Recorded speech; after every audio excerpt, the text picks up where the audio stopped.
Welcome back to another edition of the Walker Valley Football Coaches Show with the Walker Valley head football coach Drew Akins. I'm Andy Morris along with Jacob Mason, and we are sponsored by Wholesale Supply Group all season long, and they are open to the public. Coming off of a big win last week, a big comeback win after trailing by one pretty much the entire game against Pure Academy. A very stout front that they have. Now we kind of transition in to kind of the biggest game of the season, I guess you could say. Probably there. For the region championship against McMinn on the road this Friday. Before we dive into McMinn, Coach, first of all, once again, thanks for being back with us, taking the time out of your schedule. I know you got another JV game today that you got to get to. One. So we look forward to those guys getting another opportunity to get a win. And, Coach, just kind of – before we dive into McMinn and we get into all the feels with that, let's recap Pure. Yeah, I told y'all last week we were sitting right here. You're like, yeah, I don't know about this one. I was like, guys, I'm telling you, this team that's coming to us is going to be real good. Guilty. I know. I told you, I was like, man, like this team's coming to us. They're a really talented team, and they showed that. They played really well. I thought their game plan was really good. They slowed the game down, significantly slowed the game down. And took time of possession, and it allowed them to rest. It kept them fresh. You know, when they only have 23, 24 players, you got to do stuff to make sure you stay fresh when you got guys going both ways. I thought they did a good job of keeping their guys fresh, making sure that they could play that whole game. And like I said on Friday, and I'll start here, I've never been more proud to share a field with a group of kids. That group of kids, man, they absolutely laid it on the line. They played their tail off. You had so many guys playing both sides of the ball. But the message that we had throughout the whole night, the message that I opened pregame with, the message that I gave them at halftime was, hey, like you got to match their energy through the first half, through the first three quarters. You got to match. Whatever they do, you got to match them. And when you get to the end of the third quarter, it's 8-7, and you've matched them.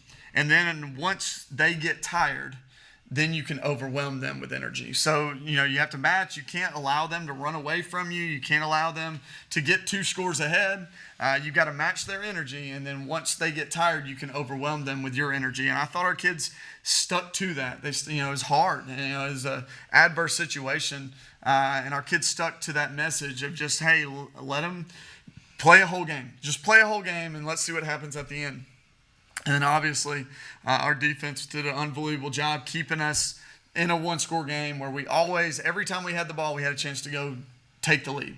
Every time. And then we obviously Story of the year, had pretty much. Yeah, we'll get to that. But, it's one of those things that, get us the ball with a chance to take the lead. Get us the ball to extend the lead. Don't let them get 2 scores ahead ever. And we've done a great job of that throughout the season for the most part. We sputtered on offense. We had some difficulties. We shot ourselves in the foot a lot. We made some mistakes in assignments. We made some mistakes with penalties. 5 pre-snap penalties is something that we've got to make sure that we handle going into this week. But in the end, what my message today is, that's a game Walker Valley loses in our history. You think about the history, and I'm not talking about our 25-year history. I'm talking about during my coaching tenure history. That's a game that we lose. We find a way to lose by 1 instead of win, by really a comfortable-looking score, even though the game was never really comfortable. To your credit, something that we've started to get better at. Yeah, absolutely. So, 1-score game, and we find a way to win it. So really proud of our guys, really proud. We got the ball there that last drive, and it was like, you would have thought, hey, man, we've struggled this entire game. Our offense, you would have thought, man, here we go again. We're gonna do something to cost us. But our offense took the field and it was like, hey, we're about to go score. There was no doubt on the sideline. There was no doubt on the headset. There was no doubt on our kids that we were about to go score. And we got some plays that I'll show you that kind of allowed us to get in the end zone. So I'm really excited about that. Jacob and I thought that was just your plan all along. It kind of was, guys. Like I said, it was kind of the plan. Like, let them get tired, and then you saw our offense, what we did the whole game. I mean, we had 320 yards offense.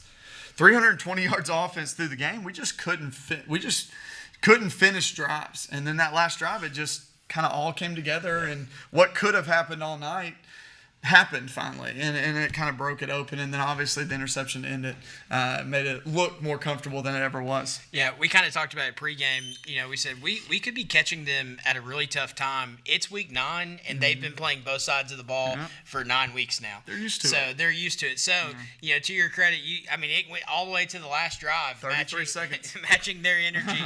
But then you could just see, as that drive progressed. We kind of got on them. You kind of got on them. So, that was just something we had talked about pregame is, look, they've been doing this for 9 weeks. They're going to come in here ready. Even the last touchdown, exactly what you're saying. You saw in the last drive, we kind of wore on them. Our energy kind of overwhelmed them. The last touchdown, we'll show it on film. We're 5 yards deep in the end zone. Yeah. So it just. It was a mindset that, hey, we're going to have to play this whole game. We're going to have to allow our energy to kind of overtake it. I wish it would have happened before 33 seconds left. But, hey, a win's a win, and it put us in a situation where this week we get to play for region championship. Absolutely. So, you ready to dive into some film, Coach? Let's do it. We're going to start out with the first touchdown of the game. So this is Evan. This is the second drive. We drove down inside our side of the field and missed a fourth down. Just had a little thing on fourth down that we missed. But it was a good drive to start the game. This is the second drive. We drive down inside the 5. Much better drive, and this ends with the same play that we've talked about over and over and over. We're just going to run buck sweep over here to the boundary side. And you'll see, Tanner cuts across, and it kind of freezes the linebackers. That's a big part of this play is if you watch – these guys back here. So let me get the telestrator on up here. Maybe if I turn that on. So telestrator, these guys are who we're trying to affect with this burst fake. So we're going to come across the front side of Evan, and we're just trying to get them not necessarily even to run. That's not what we really want. We just want them to freeze. If we can just get them to freeze, then these down blocks can get them handled. But if they just are allowed to just run, then they're going to overwhelm us. Look, y'all got that? Everybody got that? John Madden. I know, right? Everybody got that? So it's a really cool play, but watch it from this angle, and you'll really see what I'm talking about with the freeze. You really just, all we're trying to get to those two guys are the guys we're trying to get frozen. So once the ball snapped, boom, you see, they just kind of take that step to the right. And when they do that, it allows us to get these down blocks where we're up on them and make that cloudy for them. So really good play design to start, and then Riley comes around, gets the kick out, Barry gets all the way around, and Evan's such a tough runner that he's able to get in the end zone. So really cool play. We've shown that play so many times.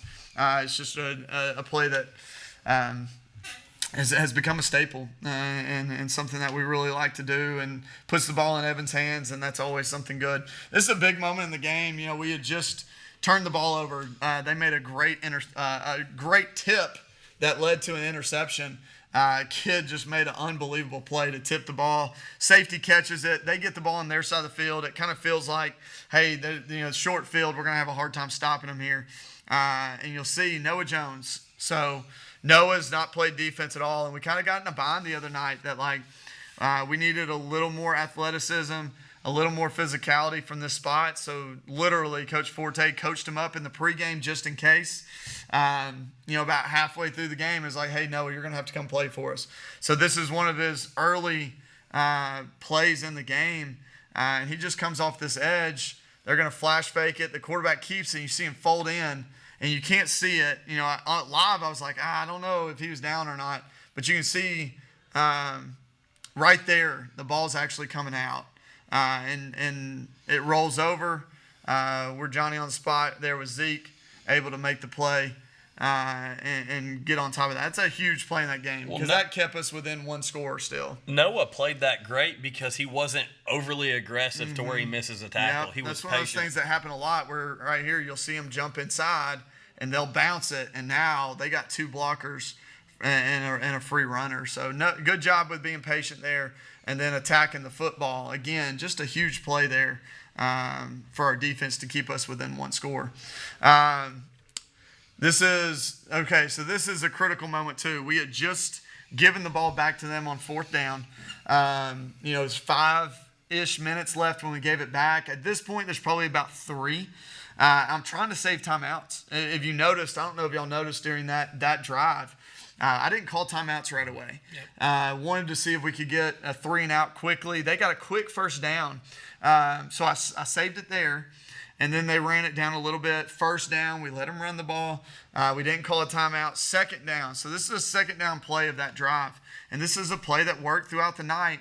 Our plan defensively this week, man, what an unbelievable number 20. What an unbelievable athlete that kid was, right? Yeah. So our plan, though, if you watch film, they had the most success when they cut back and then got vertical. So our plan this week defensively was, hey, let's make them string it out. And let's let inside pursuit kind of take over. And you see that on this play. Eli Cross does a great job of squeezing this down where there's nowhere to run inside, and it allows us to get over top with Noah. Dre's able to get over top, and then you'll see here Ty finishes this. Ty, after film, we made him player of the game. Him and Braxton player of the game on Friday night. After film, him and Braxton were still player of the game because of the way they played throughout the night. But you can see we stretch it. Dre stretches it, and then Forte's there to clean it up. Really good tackle. Again, this is late in the ball game. We're trying to save our timeouts for the offensive side of the ball. There's about 3 minutes left in the game. Well, and talking about the timeouts, that 20 could take – it could be 2nd and 11, and that 20 could take it, 25 yards. Absolutely. So, you almost had to get to that 3-and-out. Get to the third down. So my plan was here. So, hey, if we get a tackle for loss here, if we get a tackle that's not a first down, we're going to call a timeout. That'll save the most amount of time we can save. So we were willing to risk to save all 3 timeouts. We're willing to risk, letting it run down a little bit so we can save those. And at this point on third down, I've already told the line judge, hey, if we get them tackled before the first down, I want a timeout immediately. And you talk about biggest play of the game, defensive play of the game. And, guys, Connor Phillip does everything wrong here. He gets down blocked. And instead of staying in his gap and letting us run, Connor spins out of this. So when you watch this from this angle, you'll see Connor just does – you see him in this gap right here. So this is Connor. You see him in that gap. He's just supposed to hold this gap. So if he gets down blocked, he's just supposed to kind of stay here in case this goes vertical. He's there to make that tackle. He just feels that down block, and when he feels that down block, boom, he spins out of it. So he lost his gap here and just splits it and makes a tackle. Guys, he's just messing up full speed. Listen, and we said it at the end. Allow your dudes to go win a ball game. Put the ball in your dude's hands. Put the ball in your dude's path to go make a play. And Connor did that. What a huge play in the game. Third down, we get a stop from the side view. You can see we get a stop. It's about a 5-yard loss. He spins out of it, comes clean, gets a stop. We get a quick timeout. We get the ball back with about 2 minutes and 20 seconds left in the game. So then we take over. We run the ball. We have a run play. Let's go to this angle so we can see it. We have a run play, and then we go I think we go a couple run plays, and then we come to this play with Zeke. You can't see him on the screen right now, so let's just draw him up there. We're going to do the play that we've ran so much this year. We're going to run a seam and settle, and then the outside guy is going to run the under. And we're just going to put that guy in conflict. Is he going to guard this? Is he going to guard that? And Zeke does a great job finding space. There, boom, you can see that window that we're always trying to throw into. There's your triangle, right? Evan's going to put the ball right in the middle of that triangle. He saw it quick. That ball's already out. That ball's already out of his hand. And how cool is that to see? He gets it out of his hand quickly. And the cool thing here is that undercut there by Zeke. Zeke's running that vertical. He catches the ball in the triangle. Once you catch the ball in that triangle, you got to make a decision. What are you going to do? Are you going to get vertical right away? Or are you going to go around it? And he does a great job of getting around that safety. And really, this play is what puts us – we can kind of, at this point, we've been tempo this entire time. But at this point, we are able to slow it down and kind of make a play here. So really cool play there. And then the last play, Evan ran it down to the 1. We call a timeout pretty quickly. If I could go back and redo that, I may not call a timeout here. I may do something and maybe clock play it and come up with something. That way we save our timeout. But we felt comfortable. We felt like we knew what we were going to do here. So we go just our quarterback sneak. We go Tate with a tush push and Malachi with a tush push.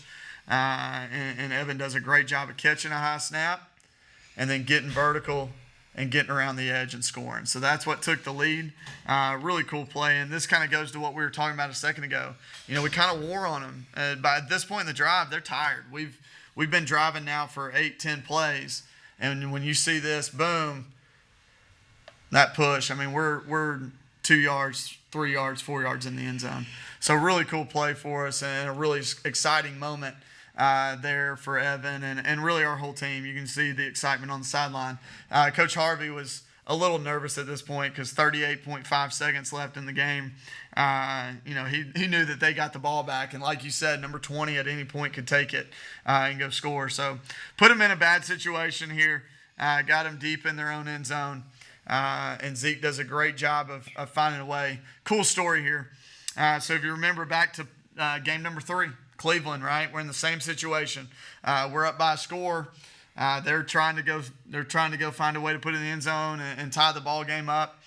Zeke gets an interception. He runs it all the way down to the 3 or 4 yard line. Doesn't score, right? This game, Harvey's literally on the sideline. He said, Zeke, you're going to go play this. You're going to do this. You're going to get an interception. And then this time when you're running that way, you're going to cut inside and you're going to score. And Zeke said, right here at this moment, he caught the ball. At this moment, Coach, all I could think of was stretch it and cut back. So, you know, our kids listen to us, and our kids know that we have great coaches and they know what they're doing. And he cut. You can see him setting it up, right? You can see him. He's thinking, hey, stretch it, stretch it, stretch it. Watch how hard this cut goes. Boom.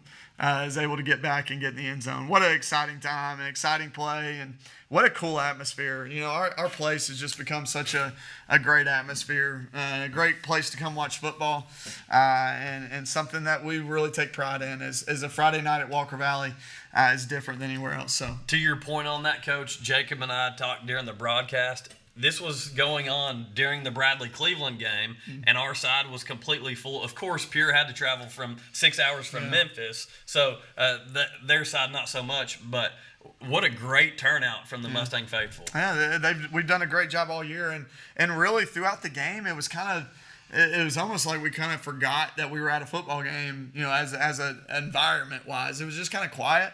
But, man, that fourth quarter, our crowd took over. Our band took over. It became a really loud environment, and it really pushed our kids to kind of go finish the game. You know, I credit our fans and our band for giving us that last push of energy. When we talk about energy, that last push of energy to kind of put us in a situation where we were able to go win a ball game. So it was really cool. It was really cool to be a part of, and really excited for our school to be in this opportunity now.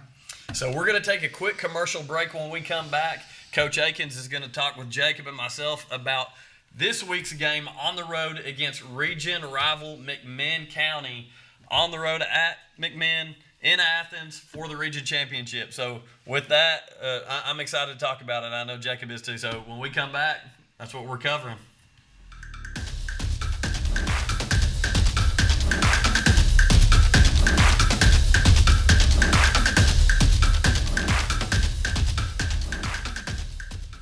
Welcome back to the Coaches Show. I'm Jacob Mason here with Coach Drew Akins and Andy Morris. Coach, is McMinn County week. You know, first off, let's just kind of lay out the scenario. I'm going to let you do it, but win your region champs, lose, what happens? So it's last week, remember, I think we talked about 10 different scenarios, and it was cloudy, right? After a week, it's much more clear. We know exactly kind of what it's going to be. It's pretty simple. With us winning last week and East Hamilton losing last week, it became really simple to kind of know what happened. So if we win, we're the region champion. Now the second, third, and fourth seed come down to who wins East Hamilton-Ray. So if Ray County beats East Hamilton, McMinn's the 2, Ray's the 3, East Hamilton's the 4. If East Hamilton were to beat Ray, we're the 1, McMinn's the 2, East Hamilton is the 3, and Ray's the 4. If we were to lose, it kind of gets a little more dicey where we're now depending on another thing. So right now we hold our own destiny. If we win, we're the champ, right? If we lose, we're now looking at the East Hamilton-Ray County game. Cool thing is Ray County and East Hamilton play on Thursday. So we'll know going into the game kind of what our situation is.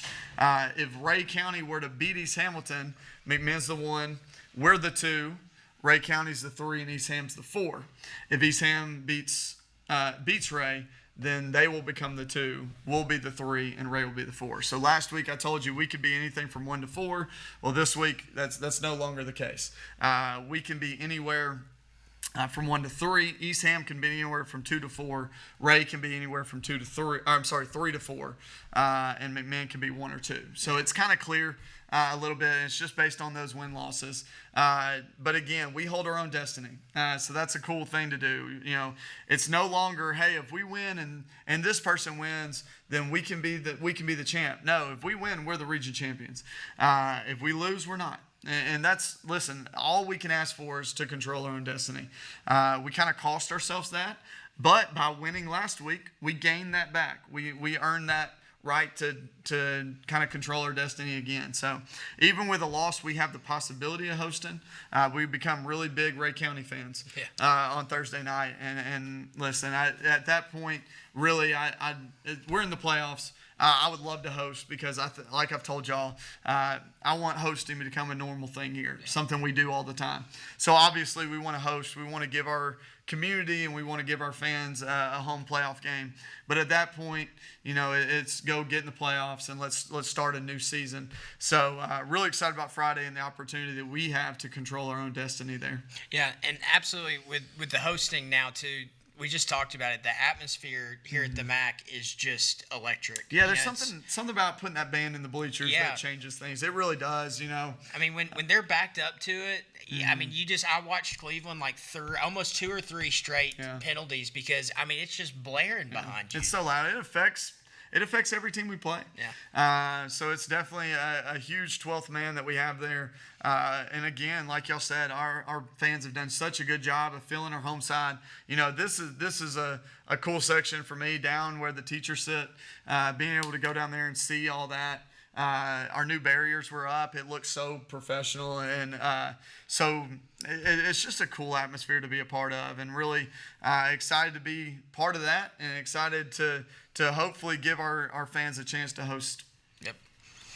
So, Coach, diving into McMinn a little bit, we talked before we went on air about the offensive look that they present. At the beginning of the year, they were running a wing T. Yeah. They've kind of shifted to a pistol offense, similar set to the wing T, the way they kind of block and run out of it. Kind of talk about that. Yeah, really difficult offense to defend. So let's start here.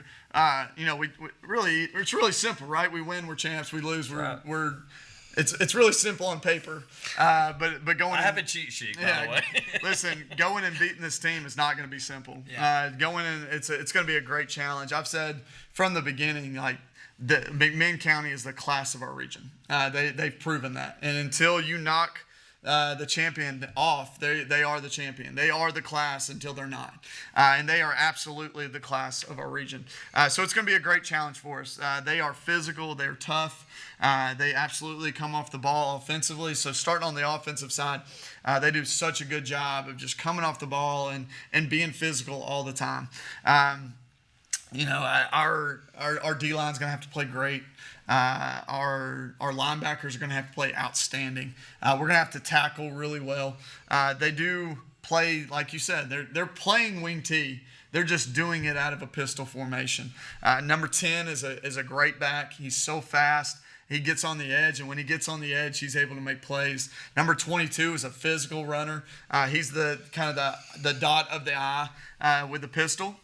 He's a physical runner. But everything they do is solely based on that offensive line. Their physicality, the way they come off the football, they allow for the running backs to kind of play on their side of the line of scrimmage. They're no longer worried about people in their backfield. They're worried about being in the backfield of the defense. So they do such a great job of that. We're going to have to make sure we match them physically. Physically, they're so elite when it comes to that. Year in and year out, they're strong. Coach Cagle does a great job in the weight room with them, and they're just a physical bunch of kids. So we got to match that. Our defense has done that all year, though. And it's one of those things that we went in today and I said, hey, guys, I want you to understand something. We built this football team around a defense. And I'm okay with winning the game 21-8 where the defense scores 7 of the 21. I would much rather live a life where we're winning games 21-8 rather than 59-56. That's not a fun life to live. It's not the Big 12. It's not. It's not a lot of fun to live a life where you have to go score every single possession. So a lot of the decisions that we make are based on the way our defense plays. So, when we go for it on 4th down, it's because we believe in our defense. When we punt the ball to pin them deep, it's because we believe in our defense. And we're trying to play field position. So decisions we make, we may make different decisions. Like sometimes we may get to a yard line and punt. Sometimes we may go for it. And those decisions are all based on what do we think our defense can do from this? Do we think if we get held here that our defense is going to get a stop? Or do we punt and play field position because we know our defense is going to get a stop? So that's the game. And I think this is going to be a race to 24-28. I think both defenses are outstanding. I think both offenses do a really good job of what they do. Obviously, we have to do a better job of finishing in the red zone. But everything that we do is going to be based on what our defense is doing throughout the game. And our defense is always going to come up with a great game plan, and we just got to go execute that game plan. Yeah, the way that I've talked about Walker Valley's defense over the past 3 years is kind of the way that I've known McMinn's defense to be my entire life, is that they may not have the best athletes on the field, but they are going to go play smash mouth football. That's something that McMinn has, done since I was a little kid. Just kind of talk about, let the listeners know, what kind of formation are they in? I like to know that kind of stuff. Are they in a 4-3? Are they in a 3-3 stack? What are they coming at us on the defensive side? So they are full-time 4-2. Okay. It's a 4-2-5, but the 5th guy is not necessarily a nickel. He's a linebacker still. They just bump him out of the box. But you're always going to see 4 down linemen. You're going to see 2 backers in the box. You're going to see cover 4. You're going to see a sky safety backside. You're going to see an alley defender strong. That's McMinn, like you said, since they were kids with physicality. Mm-hmm. It's also their defense since you were a kid. Yeah. It's just the way they play. But they're so simple that they play it at an elite level. Mm-hmm. So it's do little, but do little great. And they've always done that. They've always done little scheme, but they do it at a great elite level. And they've continued to do that. It's going to be difficult to score on. I know, D-line wise, they're tough. Obviously, they're always tough, physical. But they center their defense around the Mike backer. Number 41, he's a great player. He's been there I feel like he's been there forever. Yeah. I feel like he's been there the whole time I've been coaching here. He's been a 4-year starter, so essentially he has been. Great football player. He's the Mike linebacker. They build everything around him. They're trying to get everything to him. So the way they play defense is we're going to make sure we box this side, and make you cut back to number 41. He's a great football player. So we're going to have to find him pretty regularly and make sure that we can get in his way enough to try to get past him. He's so good when it comes to run stopping. That's going to be difficult. So you got to put a body on him and make sure that you have him blocked. And that's easier said than done. Yeah, if I remember correctly, and tell me if I'm wrong, they'll normally say, we're going to put 5 and 6 in the box, and we're going to say we're going to shut you. Yeah, we're going to shut down your run game with our 5 or 6. That's their thing. They're going to try to make you. They're going to try to make you one-dimensional. Yeah. If you have 5 blockers, they're going to put 6 guys in the box. If you have 6 blockers, they're going to put 7 guys in the box, and they're going to make you throw the ball to beat them. So it's going to take a great game by Evan. It's going to take a great game out of our receivers. Having Zeke back, we didn't even talk about that. Having Zeke back was a godsend when it comes to us being able to make plays offensively, especially with Brady going down. If Brady's down, Zeke's down, and Roman's down, it becomes really difficult. Okay. So hopefully we can get Roman back. He goes to the doctor tomorrow. If we have Roman, Zeke, Brady's back healthy. He was practicing today, so really thankful for that. If we get those guys back, it's going to take a great showing from our receivers. They're going to have to go make some plays, and we're going to have to get them out of the box. And then hopefully we can go back to running the football. Yep. Coach, one thing I do want to hit on, aside from the playoff implications, the region championship, all that stuff, going back to 2001, this is one of those teams that we've not beaten yet.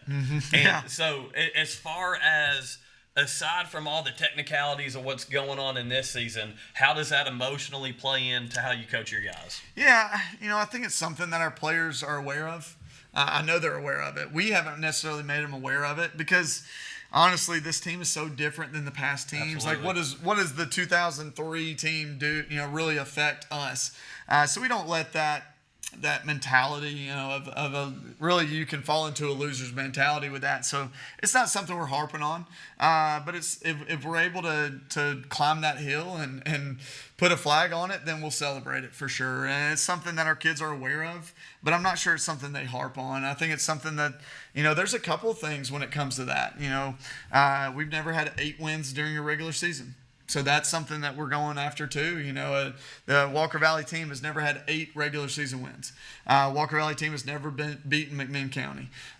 Walker Valley team hasn't won the region since 2003, 2004. 2003. So being able to in that region, it was a 2A region. I think it was a small school region instead of a large school. So we've never won a 5A region. Since we've gotten to that size. And I ask you that not to put you on the spot, but because under your leadership, there have been a lot of firsts, and I know that's kind of been one of those things that, especially defensively, we want to be the first defense to do that you guys have kind of hung your hat on. Yeah, and so another thing, defensively, we're going after the least, lowest point scored during a season. Like, we have a chance to go do that. That puts you in the realm of really the best defense of Walker Valley history if we can find a way to hold them to a low point total. So we have a lot of things that we're trying to accomplish with one game, but in the end, you want to go make history, obviously. But in the end, man, we're solely focused on how can we find a way to get to the fourth quarter competitive, and then put ourselves in a situation like last week where we can go win a ball game. So hopefully we're able to do that. Hopefully we're able to get to the fourth quarter and compete. It's going to be a great challenge. One thing I will say about McMinn County, and this is something I think it proves when you look at head coaches and you try to say, okay, who are the best head coaches in our area? A couple things to me you look at when it comes to identifying that. I think the top thing is their team gets better throughout the entire season. Well, Bo Cagle has McMinn County, their best possible version of McMinn County at the end of the season every year. To me, that's great coaching. Even if you're 2-8, but you're your best version of yourself at the end of the year, then that's a great coach. That's what Pure. Peaking at the right time. Yeah, Pure's 1-8, and I consider that head coach a great head coach because they're the best version of themselves right now at the end of the year. I think defensively, I think we're there. I think offensively, we're doing great things. And if we execute and finish, I think we're the best version of ourselves. I think we have so many things that fall into that. But Bo has just proven year in, year out that McMinn County is a great program and he's a great football coach because they always peak at the right time. So it's going to be a great challenge that we're really excited to go into. So you guys can help the Mustangs out. It is on the road. Get in your cars, load up, travel to Athens. Let's pack out that away side, line the fence line along the field, be loud, and try to pull for your Mustangs to get a region title and a home playoff game. Again, kickoff 7 o'clock. So let's talk about this. All right, we're ready. It's Friday now, right? So we have so many different publications on this. So when the Tito Soleil released this, it was on Thursday. We petitioned the Tito Soleil to move it to Friday because of the region championship implications. They have agreed to that. So Friday is the game. And the game will start at 7:30 on Friday. 7:30 So kickoff. 7:30 Friday. It probably is different everywhere. We're going to put it on our social media to make sure. We're going to do it earlier than normal. So normally we post that on Fridays. This week we're going to post a little earlier to let people know. Friday, 7:30 is kickoff, and we'll play for a region championship. All right, yeah, and we'll let the radio station know as well. Absolutely. Share your post, and they can put out a post about it. But, Coach, excited. Let's play for a region champ, and let's go win it. Absolutely. Thank you, guys.